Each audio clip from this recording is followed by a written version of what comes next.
Good morning students. ਹਾਂਜੀ ਰਾਜੇ, ਜਿਹੜਾ ਆਪਣਾ ਚੈਪਟਰ ਸੀਗਾ ਫਸਟ ਚੈਪਟਰ ਚੱਲ ਰਿਹਾ ਸੀ ਸਿਵਿਕਸ ਦਾ, ਫੀਚਰਸ ਆਫ ਇੰਡੀਅਨ ਕੌਨਸਟੀਟਿਊਸ਼ਨ। ਠੀਕ ਹੈ, ਪ੍ਰੀਵੀਅਸ ਜਿਹੜਾ ਆਪਣਾ ਲੈਕਚਰ ਸੀ ਉਹ 'ਚ ਆਪਾਂ ਜਿਹੜਾ ਤੁਹਾਡੇ ਫੰਡਾਮੈਂਟਲ ਰਾਈਟਸ ਜਿਹੜੇ ਰੀਡ ਕੀਤੇ ਸੀ ਉਹ ਡਿਸਕਸ ਕੀਤੇ ਸੀ। ਅਤੇ ਅੱਜ ਦਾ ਜਿਹੜਾ ਲੈਕਚਰ ਹੈ ਇਹ 'ਚ ਆਪਾਂ ਜਿਹੜਾ ਡਿਸਕਸ ਕਰਨ ਜਾ ਰਹੇ ਹਾਂ ਉਹ ਟੌਪਿਕ ਫੰਡਾਮੈਂਟਲ ਡਿਊਟੀਜ਼। ਠੀਕ ਹੈ, ਜਿੱਥੇ ਆਪਾਂ ਨੂੰ ਅਧਿਕਾਰ ਨੇ ਉੱਥੇ ਹੀ ਸਾਡੇ ਕੁਛ ਕਰਤੱਵ ਹੁੰਦੇ ਨੇ। ਠੀਕ ਹੈ, ਸਾਡੇ ਕੋਈ ਕੰਮ ਹੁੰਦੇ ਨੇ ਸਾਡੇ ਨੈਸ਼ਨ ਨੂੰ ਲੈ ਕੇ, ਉਹੀ ਜਿਹੜੇ ਅੱਜ ਸਾਡੇ ਫੰਡਾਮੈਂਟਲ ਡਿਊਟੀ ਨੇ, ਸਾਡੇ ਜਿਹੜੇ ਕਰਤੱਵ ਨੇ ਉਹ ਆਪਾਂ ਡਿਸਕਸ ਕਰਾਂਗੇ। Rights and duties are inseparable. Rights can not exist without performance of duty. ਕੀ ਹੈਗਾ, ਉਹ ਕਹਿ ਰਿਹਾ ਵੀ ਜਿਹੜੇ ਸਾਨੂੰ ਰਾਈਟ ਨੇ ਅਤੇ ਜਿਹੜੇ ਡਿਊਟੀਜ਼ ਨੇ ਇਹ ਦੋਵੇਂ ਇੱਕੋ ਪਹਿਲੂ ਦੇ ਦੋ ਪਾਸੇ ਹੁੰਦੇ ਨੇ। ਠੀਕ ਹੈ, ਜੇ ਅਸੀਂ ਆਪਣੇ ਜਿਹੜੇ ਕਰਤੱਵ ਨੇ, ਜਿਹੜੇ ਸਾਡੇ ਡਿਊਟੀਜ਼ ਨੇ ਉਹ ਚੰਗੇ ਤਰੀਕੇ ਨਾਲ ਪਰਫੋਰਮ ਕਰਾਂਗੇ ਤਾਂ ਹੀ ਜਿਹੜੇ ਸਾਨੂੰ ਕੀ ਆ ਜਿਹੜੇ ਰਾਈਟਸ ਮਿਲਣਗੇ। ਠੀਕ ਹੈ, ਦੇਅਰਫੋਰ ਦੀ ਕੌਨਸਟੀਟਿਊਸ਼ਨ ਆਫ ਮੈਨੀ countries have enumerated main duties of citizen along with there rights. ਇਸ ਕਰਕੇ ਕਈ ਕੰਟਰੀਆਂ ਵਿੱਚ ਜਿਹੜੇ ਜਿੱਥੇ ਰਾਈਟ ਪ੍ਰਦਾਨ ਕੀਤੇ ਗਏ ਨੇ ਲੋਕਾਂ ਨੂੰ, ਉੱਥੇ ਨਾਲ ਦੀ ਨਾਲ ਉਹਨਾਂ ਡਿਊਟੀਆਂ ਵੀ ਕੀ ਨੇ ਡਿਸਕ੍ਰਾਈਬ ਕੀਤੀਆਂ ਗਈਆਂ ਨੇ, ਐਕਸਪਲੇਨ ਕੀਤੀਆਂ ਨੇ। ਇਨ ਦੀ original Indian constitution no provision was made for fundamental duty of a citizen. It was only through 42 amendment of constitution in 1976 a new chapter 4th A was added under Article 51A. 10 duties of citizens were enumerated as below. ਕੀ ਹੈਗਾ, ਜਦੋਂ ਸੰਵਿਧਾਨ ਜਿਹੜਾ India ਦਾ ਕੌਨਸਟੀਟਿਊਸ਼ਨ ਬਣਿਆ ਸੀ ਰਾਜ, ਉਸ time ਜਿਹੜੀ fundamental duty ਸੀਗੀਆਂ ਉਹ mention ਨਹੀਂ ਸੀ। ਠੀਕ ਹੈ, ਫਿਰ ਉਸ ਤੋਂ ਬਾਅਦ 42 ਜਿਹੜੀ ਅਮੈਂਡਮੈਂਟ ਹੁੰਦੀ ਹੈ, ਸੋਧ ਹੁੰਦੀ ਆ 1976 ਉਸ ਦੇ ਥਰੂ ਹੀ ਜਿਹੜੀ ਇਹ ਕੀ ਸੀ ਜਿਹੜੇ ਫੰਡਾਮੈਂਟਲ ਡਿਊਟੀ ਸੀਗੀਆਂ ਉਹ ਮੈਂਸ਼ਨ ਕੀਤੀਆਂ ਗਈਆਂ ਕੌਨਸਟੀਟਿਊਸ਼ਨ 'ਚ। ਠੀਕ ਹੈ, 10 ਉਸ ਟਾਈਮ ਜਿਹੜੇ 10 ਫੰਡਾਮੈਂਟਲ ਡਿਊਟੀਜ਼ ਮੈਂਸ਼ਨ ਕੀਤੀਆਂ ਗਈਆਂ, ਕਿੱਥੇ ਕੀਤੀਆਂ ਗਈਆਂ? ਜਿਹੜਾ ਪਾਰਟ ਸੀਗਾ 4th A 'ਚ। ਠੀਕ ਹੈ, ਆਰਟੀਕਲ 51A ਦੇ ਥਰੂ ਕੀ ਸੀਗੀਆਂ ਇਹ ਜਿਹੜੀਆਂ ਡਿਊਟੀਜ਼ ਸੀ ਜਿਹੜੇ, ਦੇਖੋ ਰੀਡ ਕਰਦੇ ਹਾਂ। To abide by constitution and respect it is ideas institutions and national flag and national anthem. ਸਾਡੀ ਸਾਰਿਆਂ ਦੀ ਕੀ ਆ ਇਹ ਰਿਸਪੋਂਸੀਬਿਲਿਟੀ ਬਣਦੀ ਹੈ ਜਿਹੜਾ ਸਾਡਾ ਵੀ ਕੌਨਸਟੀਟਿਊਸ਼ਨ ਜਿਹੜਾ ਸਾਡਾ ਉਹਦੀ ਰਿਸਪੈਕਟ ਕਰਨੀ, ਇਹਦੇ ਆਈਡੀਆਜ਼ ਦੇ ਨੇ ਜਿਹੜੇ ਇਹਦੇ ਇੰਸਟੀਟਿਊਟ ਸੰਸਥਾਵਾਂ ਨੇ। ਠੀਕ ਹੈ, ਨੈਸ਼ਨਲ ਜਿਹੜਾ ਸੌਂਗ ਹੈ, ਨੈਸ਼ਨਲ ਐਂਥਮ ਆਪਣਾ। ਠੀਕ ਹੈ, ਅਤੇ ਨੈਸ਼ਨਲ ਜਿਹੜਾ ਫਲੈਗ ਆ ਉਹਦਾ ਰਿਸਪੈਕਟ ਕਰਨਾ ਸਾਡਾ ਕੀ ਹੈ ਫਰਜ਼ ਹੈ। To cherish and follow the noble ideas which inspired our national struggle for freedom. ਉਹ ਆਈਡੀਏ, ਠੀਕ ਹੈ, ਆਈਡੀਆ ਜਿਹੜੇ ਇਹਨਾਂ ਨੂੰ ਆਪਾਂ ਫੋਲੋ ਕਰਨਾ, ਉਹਨਾਂ ਦੀ ਰਿਸਪੈਕਟ ਕਰਨਾ ਜਿਨ੍ਹਾਂ ਨੇ ਸਾਡਾ ਜਿਹੜਾ ਨੈਸ਼ਨਲ ਜਿਹੜਾ ਸਟਰਗਲ ਸੀ ਆਜ਼ਾਦੀ ਲਈ, ਮਤਲਬ ਜਿਹੜਾ ਸੰਘਰਸ਼ ਸੀ ਉਹਨੂੰ ਇੰਸਪਾਇਰ ਕੀਤਾ। To uphold and protect the sovereignty unity and integrity of India. ਇਸ ਕੀ ਆ ਸਾਡੀ ਜਿਹੜੀ ਪ੍ਰਭੂਸੱਤਾ, ਸਾਡੀ ਏਕਤਾ ਦੀ ਜਿਹੜੀ ਇੰਟੀਗ੍ਰਿਟੀ ਹੈ ਇਹਨੂੰ ਕੀ ਆ ਅਸੀਂ ਹੋਲਡ ਕਰਨਾ ਅਤੇ ਇਹਨੂੰ ਪ੍ਰੋਟੈਕਟ ਕਰਨਾ। To ਡਿਫੈਂਡ the country and render national service when called upon to do so. Next, to promote harmony and spirit of the common brotherhood among all the people of India, transcending religions, linguistic, religion or sexual diversities, or to renounce practices derogatory on to the dignity of women. ਠੀਕ ਹੈ, ਇਸ ਕੀ ਆ ਰਾਜੇ ਵੀ ਸਾਡਾ ਜਿਹੜਾ ਭਾਈਚਾਰਾ ਉਹਨੂੰ ਕੀ ਹੈ ਆਪਾਂ ਕਹਿੰਦੇ ਇਨਕਰੀਜ ਕਰਨਾ, ਜਿਹੜੀ ਭਾਈਚਾਰੇ ਦੀ ਜਿਹੜੀ ਭਾਵਨਾ ਗੀ ਉਹ ਕੀ ਹੈ ਬਣਾਈ ਰੱਖਣੀ ਹੈ ਅਤੇ ਇਹਨੂੰ ਹੋਰ ਜ਼ਿਆਦਾ ਪ੍ਰਫੁੱਲਿਤ ਕਰਨਾ। ਨੈਕਸਟ ਹੈ ਆਪਣੇ ਲਵੇ to value and preserve the rich heritage of our compositive culture. ਕੀ ਹੈ ਜਿਹੜਾ ਸਾਡਾ ਇੰਡੀਆ ਦਾ ਜਿਹੜਾ ਕਲਚਰ ਹੈ, ਜਿਹੜਾ ਵਿਰਾਸਤ ਹੈ ਸਾਡੀ, ਉਹਨੂੰ ਕੀ ਹੈਗਾ ਉਹਨੂੰ ਬਣਾਏ ਰੱਖਣਾ, ਉਹਦੀ ਸਰਵ ਕਰਨਾ। ਠੀਕ ਹੈ, ਨੈਕਸਟ ਆਉਣ ਵਾਲੀ ਜਿਹੜੀ ਪੀੜ੍ਹੀ ਹੈ ਉਹਦੇ ਤੱਕ ਲੈ ਕੇ ਜਾਣਾ। Next ਹੈ to protect improve the natural environment including forest, lakes, river and wildlife and to have comparison for living creature।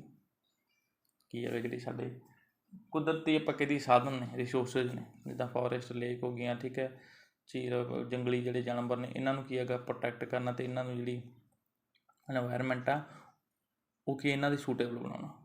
ਠੀਕ ਹੈ, ਨੈਕਸਟ ਹੈ to develop scientific temper humanism and spirit of inquiry and reform.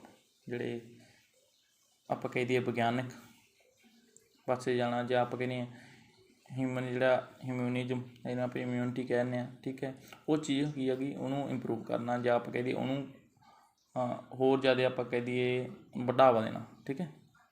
To safe and public property and to abjure violence, ਠੀਕ ਹੈ, ਜਿਹੜੀ public ਜਿਹੜੀ property ਹੈ ਉਹਨੂੰ ਕੀ ਆ ਸੇਫ ਰੱਖਣਾ, ਠੀਕ ਹੈ, ਅਤੇ ਜਿਹੜੀ ਵਾਇਲੈਂਸ ਆ ਉਹਨੂੰ ਆਪਾਂ ਕਹਿ ਦਈਏ ਉਹ ਨਾ ਕਰਨਾ।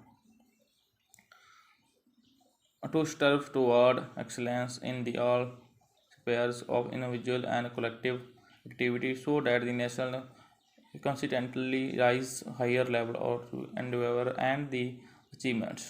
Who is the parent or guardian to provide opportunities for education to his child, or as the case may be, ward between the age of 6 and 14 year. The list of duties prescribed under the 42 constitutional amendment are the criticized on the ground that these are neither complete nor they have legal sections behind them. In our view, there are moral duty and moral forces behind them may prove to be more effective. ਕੀ ਆ ਰਾਜੇ ਜਿਹੜੀਆਂ ਕਹਿੰਦਾ ਇਹਨਾਂ ਦੀ ਜਿਹੜੀ ਇੱਕ ਖਾਮੀ ਕੀ ਹੈਗੀ, ਜਿਹੜੇ fundamental ਡਿਊਟੀਆਂ ਨੇ ਵੀ ਇਹਨਾਂ ਦੇ ਪਿੱਛੇ ਕੋਈ ਆਪਾਂ ਕਹਿੰਦੀ ਕੌਨਸਟੀਟਿਊਸ਼ਨਲ ਜਿਹੜੀ ਪਾਵਰ ਨਹੀਂ ਹੈਗੀ, ਠੀਕ ਹੈ। ਇਹਨਾਂ ਦੇ ਪਿੱਛੇ ਸਿਰਫ ਇਹਨਾਂ ਨੂੰ ਜੇ ਆਪਾਂ ਕਹੀਏ ਆਪਣੀ ਕੋਈ ਡਿਊਟੀ ਨਹੀਂ ਨਿਭਾਉਂਦਾ, ਠੀਕ ਹੈ, ਇੱਦਾਂ ਦੀ, ਤਾਂ ਉਹਨੂੰ ਆਪਾਂ ਕਹੀਏ ਕੋਈ ਪਨਿਸ਼ਮੈਂਟ ਨਹੀਂ ਦਿੱਤੀ ਜਾ ਸਕਦੀ, ਠੀਕ ਹੈ। ਇਹਨਾਂ ਪਿੱਛੇ ਸਿਰਫ ਕੀ ਹੈਗਾ ਜਿਹੜੀ ਮੋਰਲ ਸਾਡੀਆਂ ਵੈਲਿਊਜ਼ ਨੇ ਉਹ ਕੰਮ ਕਰਦੀਆਂ ਨੇ। Moreover the obedience of duty defined upon upbringing of the individual and his cultivated sense of responsibility and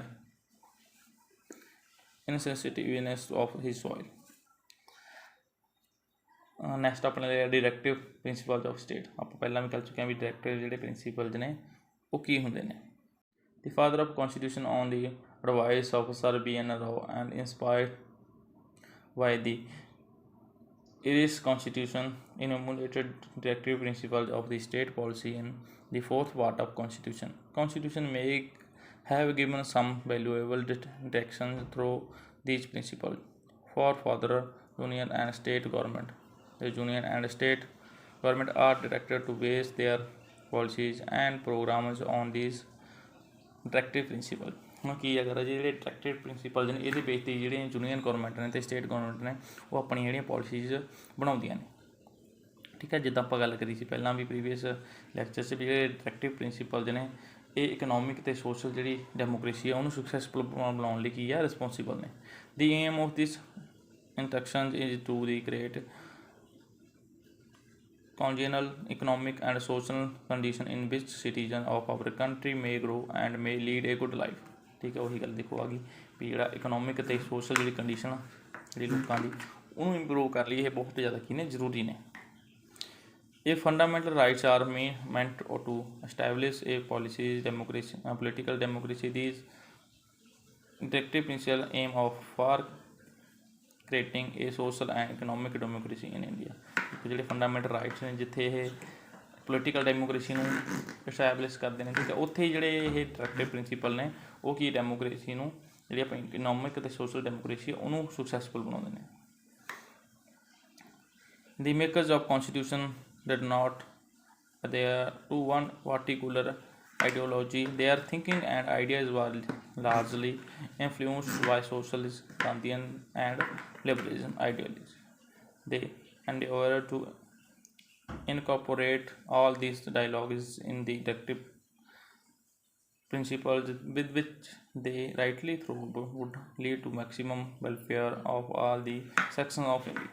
ਠੀਕ ਹੈ, ਜਿਹੜੇ ਆਪਾਂ ਕਹਿ ਦਈਏ ਮੋਸਟਲੀ ਜਿਨ੍ਹਾਂ ਨੇ ਸੰਵਿਧਾਨ ਜਿਹੜਾ ਕੌਨਸਟੀਟਿਊਸ਼ਨ ਬਣਾਇਆ, ਠੀਕ ਹੈ, ਉਹ ਜਿਹੜੇ ਲੋਕ ਸੀ ਸੋਸ਼ਲਿਸਟ, ਗਾਂਧੀਆਂ ਦੇ ਬੱਚੇ ਅਤੇ ਲਿਬਰਲ ਸੀ। ਉਹਨਾਂ ਦਾ ਸਿਰਫ ਇੱਕੋ ਇੱਕ ਏਮ ਸੀ ਵੀ ਇਹ ਤੋਂ ਜ਼ਿਆਦਾ ਜਿਹੜੇ ਇੰਡੀਆ ਦੇ ਸੈਕਸ਼ਨਸ ਨੇ, ਮਤਲਬ ਕਿ ਅਲੱਗ-ਅਲੱਗ ਜਿਹੜੇ ਪਾਰਟ ਨੇ ਇੰਡੀਆ ਦੇ, ਠੀਕ ਹੈ, ਉਹਨਾਂ ਨੂੰ ਆਪਾਂ ਕਹਿ ਦਈਏ ਉਹਨਾਂ ਦੀ ਜਿਹੜਾ ਵੈਲਫੇਅਰ ਲਈ, ਉਹਨਾਂ ਦੇ ਕਲਿਆਣ ਲਈ, ਉਹਨਾਂ ਦੇ ਵਿਕਾਸ ਲਈ ਜਿਹੜਾ ਕੰਮ ਕੀਤਾ ਜਾਵੇ, ਠੀਕ ਹੈ। ਨੈਕਸਟ ਜਿਹੜਾ ਹੋਊਗਾ ਰਾਜੇ ਆਪਾਂ ਜਿਹੜੇ ਪ੍ਰਿੰਸੀਪਲਸ ਨੇ ਉਹਨਾਂ ਨੂੰ ਰੀਡ ਕਰਾਂਗੇ, ਠੀਕ ਹੈ, ਜਿਹੜੇ ਨੇ ਮਤਲਬ ਆਪਾਂ ਕਹਿ ਦਈਏ ਸੋਸ਼ਲਿਸਟ ਪ੍ਰਿੰਸੀਪਲਸ ਨੇ, ਠੀਕ ਹੈ, ਗਾਂਧੀਅਨ ਨੇ ਤਾਂ ਲਿਬਰਲ ਨੇ, ਇਹ ਤਿੰਨੇ ਜਿਹੜੇ ਆਈਡੀਆਜ਼ ਨੇ ਇਹਨਾਂ ਬਾਰੇ ਡਿਸਕਸ ਕਰਾਂਗੇ, ਠੀਕ ਹੈ। ਅੱਜ ਦਾ ਜਿਹੜਾ ਟੌਪਿਕ ਆਪਾਂ ਇੱਥੇ ਹੀ ਖਤਮ ਕਰਦੇ ਹਾਂ। ਅੱਜ ਆਪਾਂ ਜਿਹੜੀ ਫੰਡਾਮੈਂਟਲ ਡਿਊਟੀ ਅਤੇ ਜਿਹੜੇ ਆਪਣੇ ਇੰਟਰੈਕਟਿਵ ਪ੍ਰਿੰਸੀਪਲ ਨੇ ਇਹਨਾਂ ਬਾਰੇ ਪੜ੍ਹਿਆ।